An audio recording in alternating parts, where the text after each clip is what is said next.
गीता के 8वें अध्याय का यह 9वां श्लोक, जिसमें ईश्वर के स्वरूप का वर्णन किया गया है।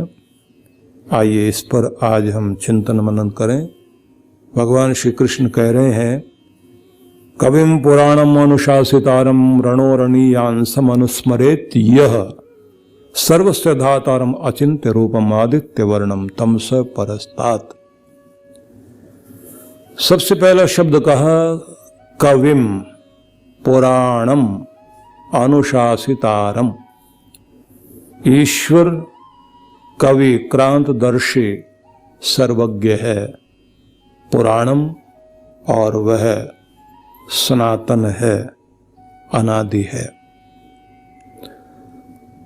अनुशासितारम, सबका जो नियंता, सबका जो शासक है।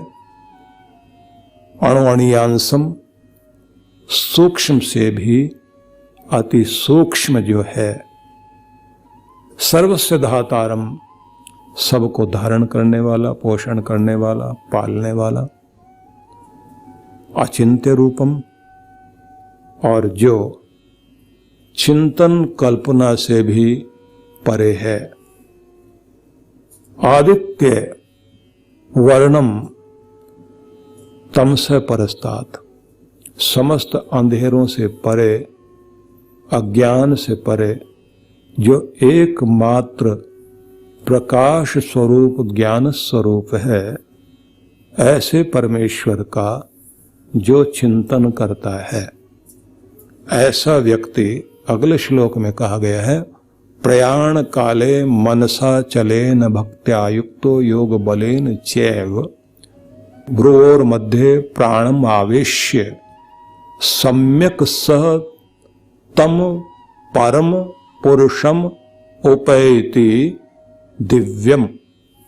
ऐसा भक्ति युक्त मनुष्य अंत समय में अचल मन से और योग बल के द्वारा भ्रुकुटी के मध्य प्राणों को अच्छी तरह से प्रविष्ट करके शरीर छोड़ने के समय उस परम दिव्य पुरुष परम पिता परमेश्वर को प्राप्त कर जाता है।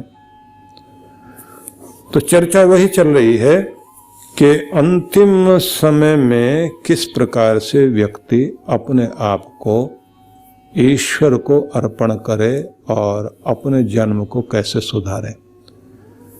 तो देखने योग्य बात यह है कि भगवान श्री कृष्ण ने जीवन कैसे जीना चाहिए ये तो सिखाया, लेकिन अब ये सिखा रहे हैं कि मरना भी कैसे सुधारें।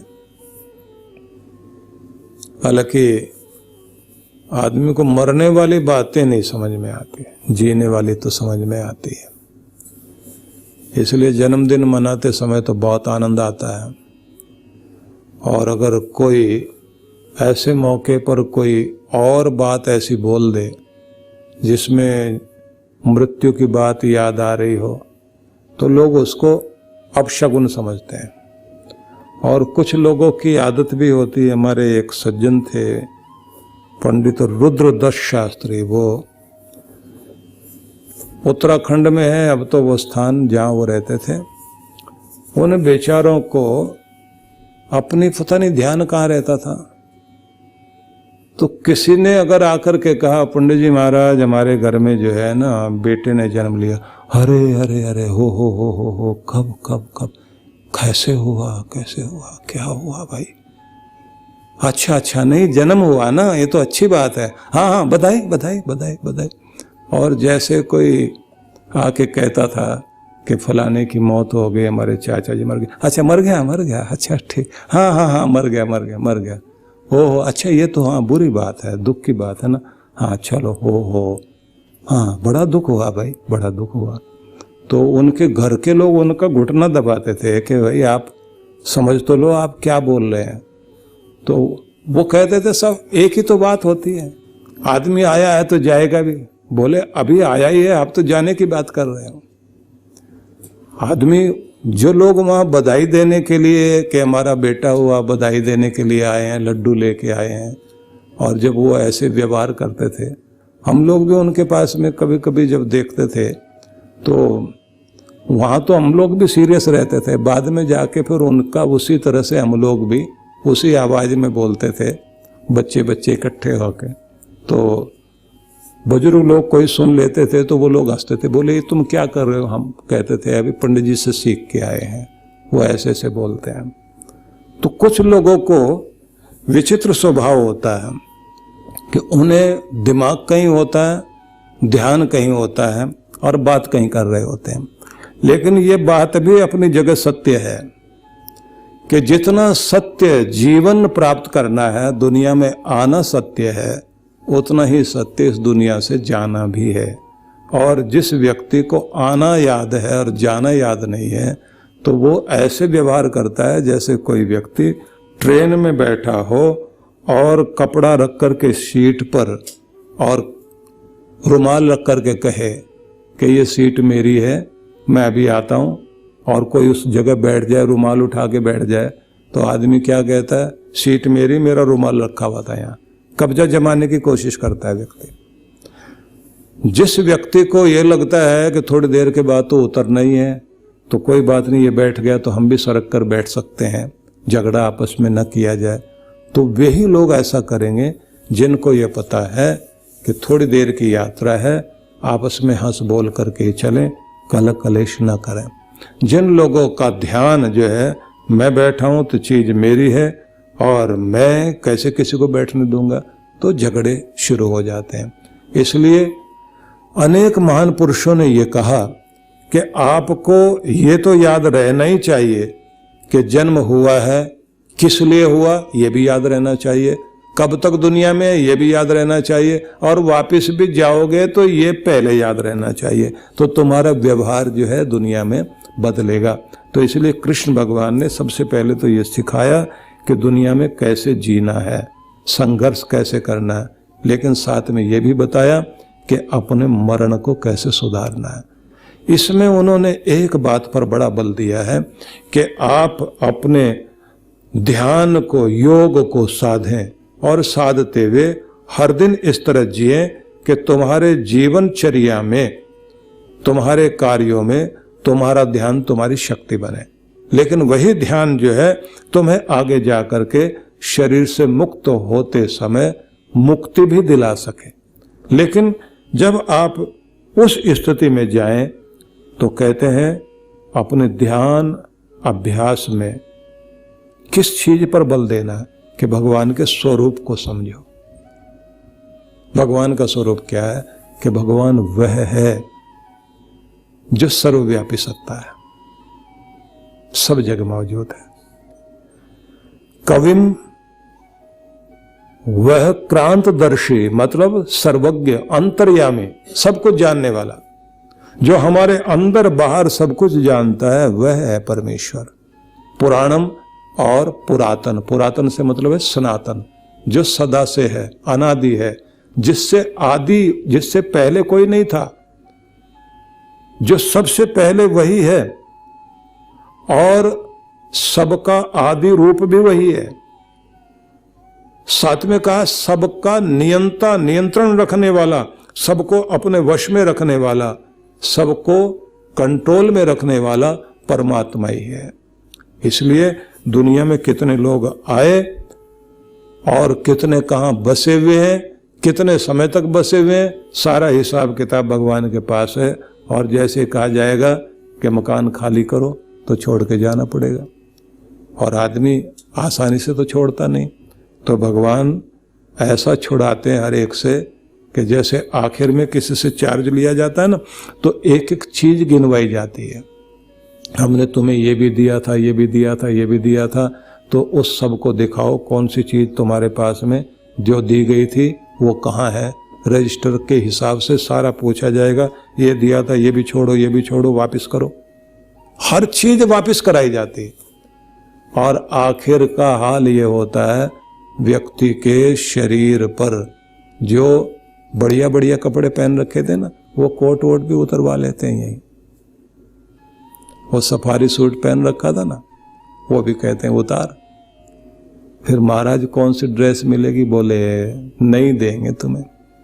तो बिना सिले हुए कपड़े, एक कपड़ा नीचे हर एक ऊपर। इसी को बोलते ना कफन।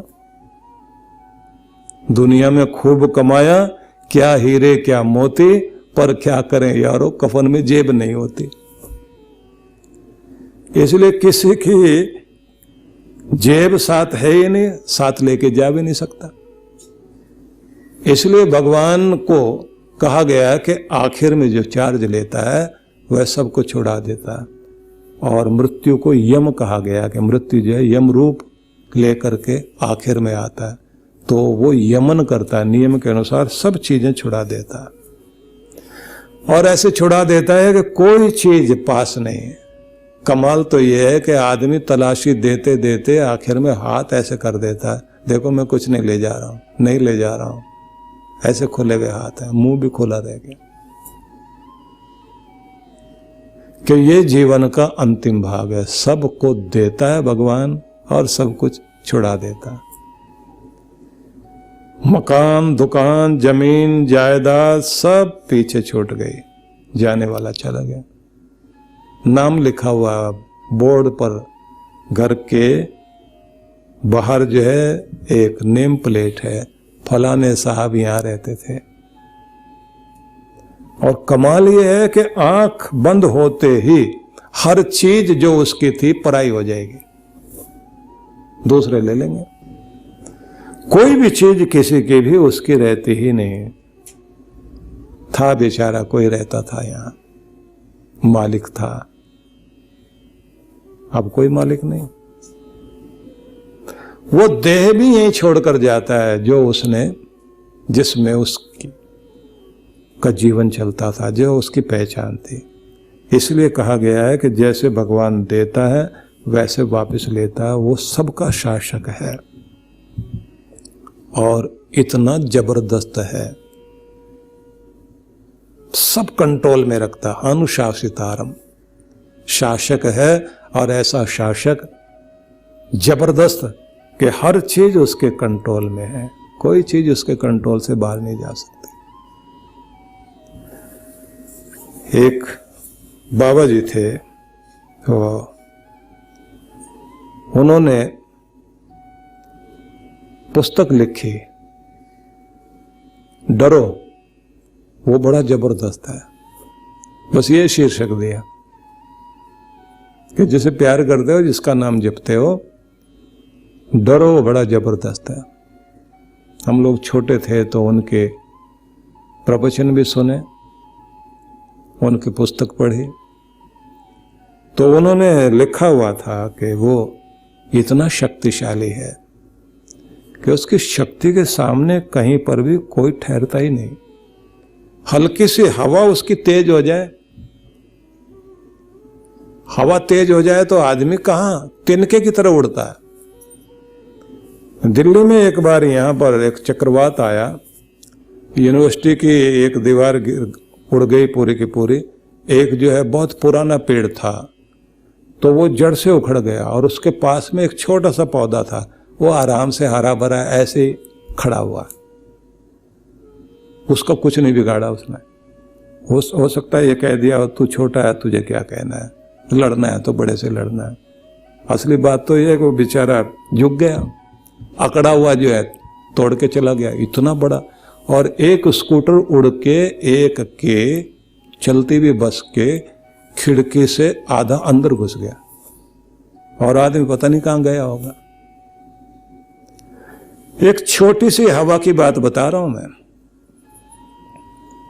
हरिवोद की एक कविता है ना, जिसमें उन्होंने लिखा कि मैं घमंडों से ऐठा हुआ, ये कर रहा था, वो कर रहा था। एक कविता उनकी है जिसका सार बताता हूं आपको मैं, जिसमें उन्होंने कहा कि मैं तो अपने घर की छत पे खड़ा हुआ था और अपने उस भव्य भवन को देखकर खुश हो रहा था कि आज मैं ये हूं, मैं ये बन गया हूं, इतनी संपत्ति मेरे पास है।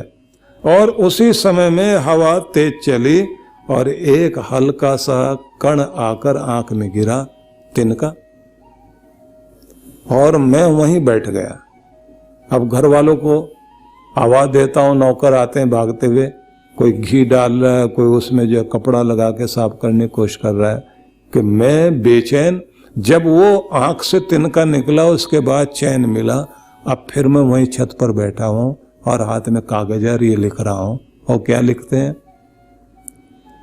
कि मैं कहता हूं मैं ये हो गया, मैं वो हो गया, लेकिन पता चला कि है तो वो परमात्मा जिसने सब कुछ बना रखा है। मैं तो उसके एक तिनके का, एक कण का भी मुकाबला नहीं कर सकता, तो मेरी औकात क्या है? मेरी तो इतनी भी शक्ति नहीं है कि उसके एक छोटे से तिनके का, एक कण का भी मुकाबला कर सकूं। उसने ही मुझे नीचे बैठा दिया कि उसके सामने मेरी औकात क्या।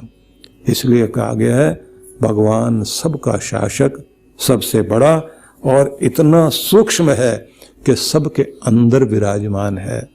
हर एक के अंदर बाहर, एक छोटे से कण के अंदर भी, छोटे से पार्टिकल के अंदर भी आप उस शक्ति को अनुभव करेंगे। इसलिए उसे कहा ऐसा सूक्ष्म होने के बाद भी वो क्या है, बड़ा सुंदर वर्णन किया गया। पहले कहा भगवान सर्वज्ञ है, अंतर्यामी है, आपके सब रूपों को जानता है, आपके अच्छी बुराई को जानता है। और कहा कि वो हमेशा से है, अनादि है, सनातन है, सदा से है। और ये कहा कि वो परमात्मा सबका शासक है, सब उसके नियंत्रण में है। लेकिन इतना बड़ा होने के बाद भी इतना सूक्ष्म है कि उसके को तुम अपने अंदर भी अनुभव करो और हमारे बाहर भी वही है। तो कहा गया कि जो इतना छोटा है तो समझ में नहीं आ रहा कि क्या है। तो आगे उन्होंने कहा सर्वस्य धातारम, सबको धारण किए हुए है और सबका पालन पोषण कर रहा है। फिर कुछ आदमी कल्पना करने की कोशिश करता है कि ऐसा होगा वैसा होगा, तो आगे जाकर श्री कृष्ण कहते हैं अचिंत्य रूपम, कल्पना में भी नहीं आ सकता।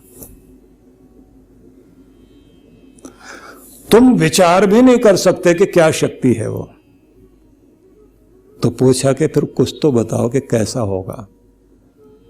तो यहां आकर कहते हैं आदित्य वर्णम तम स परस्तात्। बस तुम ये समझो रोशनियों की भी रोशनी है, प्रकाशों का भी प्रकाश है। वो ज्ञान रूप है, एक ऐसी रोशनी है जो इस पूरे संसार को चलाती है। सारे करोड़ों सूरज मिलकर भी उतना प्रकाश उत्पन्न नहीं कर सकते, क्योंकि सूरज में भी प्रकाश उसी का है।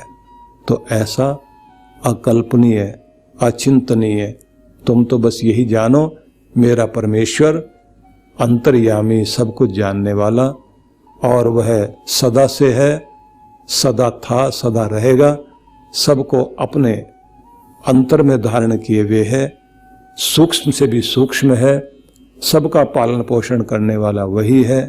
वही परमेश्वर जिसे तुम अपनी कल्पना में नहीं ला सकते, तर्क वितर्क से भी जिसे नहीं बता सकते, लेकिन ज्ञान रूप है प्रभु, प्रकाशों का प्रकाश है। तुम ऐसे स्वरूप को जो तुम्हारा अपना है, माता पिता बंधु सखा सब रिश्ते जिससे हैं, उस प्रकाश रूप का ध्यान करते हुए प्रयाण काले, आखिर में जब शरीर छोड़ने की बारी आए तो कहते मनसा चलेन। मनसा चलेन मतलब अचलेन, मन चलायमान ना हो, मन को स्थिर करना। भक्त्या युक्तो, भक्ति पूर्वक, भक्ति में डूबकर, योग बलेन चैव, योग बल के द्वारा, जो आपने पूरी जिंदगी योग का अभ्यास किया हो। भ्रुवोर मध्य, ये जो भ्रू भाग है, आईब्रो वाला जो भाग है, इसके मध्य भाग में सेंटर पावर प्लेस जो है, ये इस जगह में अपना ध्यान केंद्रित करो। यहां ध्यान केंद्रित करते प्राणम आविश्य, अपने प्राण को यहां चढ़ा लें, शक्ति को यहां ले आए, और फिर कहते हैं तब तुम शरीर को परित्याग कर दो, छोड़ दो। तो क्या होगा? स तम परम पुरुषम उपैति, तब वह व्यक्ति, जो भक्ति वाला व्यक्ति है, शरीर छोड़ते समय उसे प्राप्त कर लेगा। किसे? पुरुषम दिव्यम, जो परम पुरुष है, परमात्मा है, दिव्य रूप है, उस भगवान को प्राप्त कर लेगा। तो समझाया यह गया है कि आपको अभ्यास रहना चाहिए साधना का। आखिर में शरीर छोड़ते समय अगर तुम्हारा ध्यान भगवान में टिका हुआ है और भ्रू मध्य में ध्यान टिकाते हुए शरीर का परित्याग करो तो मुक्ति होगी।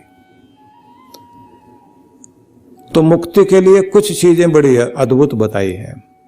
एक तो वेदों में यह कहा गया है, जिन लोगों ने तप तपा हो और योग बल के द्वारा जिन्होंने अपनी साधना को उच्च शिखर तक पहुंचाया, उन लोगों की महान गति होती। तपसा ये अनादृश्या, तपसा ये स्वर्ययुः, ऋग्वेद में ऐसा है। तप करते हुए जो हर दिन अपने स्वर्ग को अपने अंदर अनुभव करते थे, वही शरीर छोड़ करके मुक्ति को प्राप्त करेंगे। या फिर ये युध्यन्ते प्रदनेषु शूराशो, युद्ध में शूरवीर अपना बलिदान दे, उसकी सदगति होगी, जिसे वीर गति कहते हैं। ये वा सहस्र दक्षिणा ताशि देवापि गच्छता, या फिर जिन्होंने बहुत कमाया और समाज के कल्याण के लिए लगा दिया, कहते हैं वो भी सदगति को प्राप्त करेंगे। अब ये हमारे ऊपर है कि हम अपनी गति किस तरह से करना चाहते हैं। कहा जाता है कि स्वामी विवेकानंद के संबंध में कहा जाता है कि वो एक स्थान पर थे, तो एक बूढ़ी माता छोटे से बच्चे से कहती है कि किसी की अर्थी जा रही है, तो जा और पता करके आ कि वो स्वर्ग में जाने वाला है या नरक में। वो बच्चा गया और थोड़ी देर के बाद आकर के बोला, माँ वो तो स्वर्ग जाएगा। स्वामी विवेकानंद आश्चर्य में पड़े कि छोटे से बच्चे को ऐसे कैसे ज्ञान है, और ये बूढ़ी माता जो है बच्चे को भेजती है और कहती है पता करके आओ। तो उन्होंने कहा कि माँ मुझे भी बताओ ये रहस्य कि किसी के बारे में आप कैसे पता कर लेते हैं। तो उन्होंने कहा कि समाज भी जो है एक दर्पण है। जैसे शीशे में आप अपने को देखते हैं ना, समाज के दर्पण में भी आदमी को अपने आप को भी देखना चाहिए और दूसरे का भी पता लग जाता है। ये बच्चा गया ना, इसने जाके वहां लोगों की चर्चा सुनी, अच्छा इंसान था, भला करके गया, उसको दुनिया से मोह ममता इतनी नहीं थी, सत्कर्म करता रहा, किसी का दिल नहीं दुखाया, और सबसे आखिर में क्षमा याचना करके अपने आप को तैयार कर लिया था कि अब इस दुनिया से ऊपर उठना है। अगर मेरे से जाने में अनजाने में कोई गलती भी हुई हो, किसी का दिल दुखाया हो, सबसे बेचारा माफ़ी मांग करके, और कुछ ही दिन पहले ऐसा अपने आप को कर लिया था कि जैसे अब कोई लेन देन किसी से है नहीं, कोई मोह था नहीं उसका। तो ऐसी चर्चा लोग कर रहे थे और लोग कह रहे थे जितना अपने बच्चों के लिए उसने किया, समाज के लिए भी किया, खुद भी भजन सेवा करने वाला व्यक्ति था, संतोषी जीव था, संतुष्ट होकर गया और ये कहा मुझे किसी से शिकायत नहीं है, और अगर किसी को मेरे से शिकायत है तो मैं उस सब से क्षमा याचना करता हूँ, भगवान मुझे सुबुद्धि दे। कि ऐसी चर्चा करने वाले व्यक्ति था कि ये बातें जब वो बच्चा बता रहा है कि ये बातें मैंने सुनी वहाँ, तो मुझे समझ में आ गया कि इस आदमी ने जीते जी अपना स्वर्ग तैयार कर लिया। और जिसके विषय में लोग ये कहते हैं कोई अच्छा इंसान नहीं था, इसने कुछ अच्छा काम नहीं किया, अपने लिए कमाया, अपनों के लिए कमाते कमाते गुनाहों की कमाई करते करते और दुनिया से जा रहा है, तो पता लग जाता है कि ये व्यक्ति जो है क्या गति प्राप्त करेगा। तो स्वामी विवेकानंद कहते हैं कि उस दिन मुझे समझ में आया कि व्यक्ति के मरने के साथ ही उसके विषय में होती हुई चर्चा भी दर्शा देती है कि हम कौन सी गुण सुगंधी दुनिया में छोड़ के जा रहे हैं। कैसा प्रभाव छोड़कर जा रहे हैं।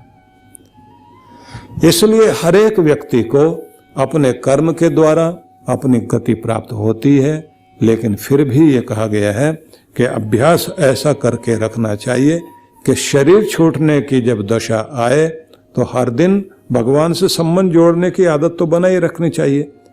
अपना ध्यान भगवान में जोड़े रखें, और जब छूटने की बारी आए दुनिया से तब हमारा ध्यान ऐसे हो जैसे हम लोग जो ये पाठ करते हैं ना महामृत्युंजय मंत्र का, उर्वारुकमिव बंधनान मृत्योर्मुक्ष्यमामृतात्, उर्वारुकम इव, जैसे वो उर्वारुक फल, उसका अर्थ किया गया उर्वारुक है खरबूजा, जो पक जाए तो डाल से अपने आप अलग हो जाता है।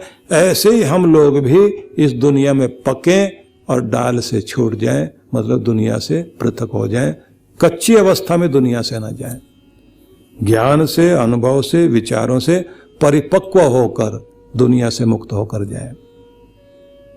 तो देखने में आया है वे कुछ लोग जिन्हें आखिरी समय तक किसी की मोह ममता नहीं रही और भगवान में ध्यान था, तो जब वो शरीर छोड़ा उन्होंने तो सच में वो मुक्त हो गए। और जिनका ध्यान संसार में बसा रहा, भले ही मर करके उन्हें मनुष्य का शरीर नहीं मिला, चूहे बनकर भी आए, तो भी आकर अपनी उसी दुकान में चूहा बनकर बैठे हैं जहां सेठ जी बैठा करते थे। इसलिए अच्छा है आखिरी समय में हम अपने आप को परमेश्वर से जोड़ सके और मुक्त हो सके। यह एक बड़ा अद्भुत संदेश है भगवान श्री कृष्ण का कि कैसे अपने आप को हम मुक्त करना सीखें, मुक्ति प्राप्त कर सकें। तो इसको हमें महत्व देना चाहिए और बार बार पढ़ना चाहिए, जिससे जीना भी आ जाए, जीवन भी सुधारे और मरण भी सुधारे। तो आज के इस प्रसंग को यहाँ संपन्न करते हैं और कल फिर एक नए श्लोक के साथ एक नई चर्चा में हम लोग शामिल होंगे। ओम शांति शांति शांति ओम।